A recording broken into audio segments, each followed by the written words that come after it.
มาเทพึ่งเปียกที่หน้าแล้วใช่ไหมเกิดความรักครั้งใดบอกเคยได้ลุ้นอยากจะเจอเนื้อคู่แต่ดันไปเจอเนื้อตุนโดนเขาต้มสับจนเธออยู่เรื่อยไป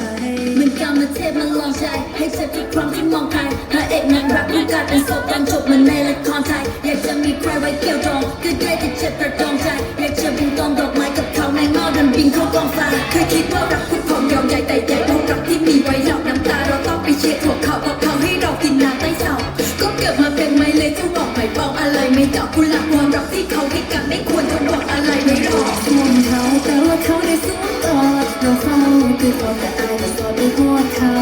ว่าไปหาใครคนที่ชอบก็คือเราต้องมาคอยปวดหัวกุมหาเราเด้อพอแล้วหักไปช้ำไปเจ็บมาจนหัวใจเสเวมาหลอกให้หักแล้วเราก็โดนเทหัวใจสิเพกุมมาทันว่าผมกรองกุหลาบดอกนี้เอาน้ำมาแทนหัวใจเหตุใดก็บ่เคยสมหวังบอกจะคอยพาหัวใจมันสิพังบ่มีไผหักตัวบอกเป็นยังจนเราเจอ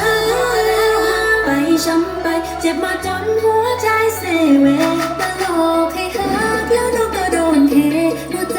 สิเพกุมมาทันว่าผมกรอง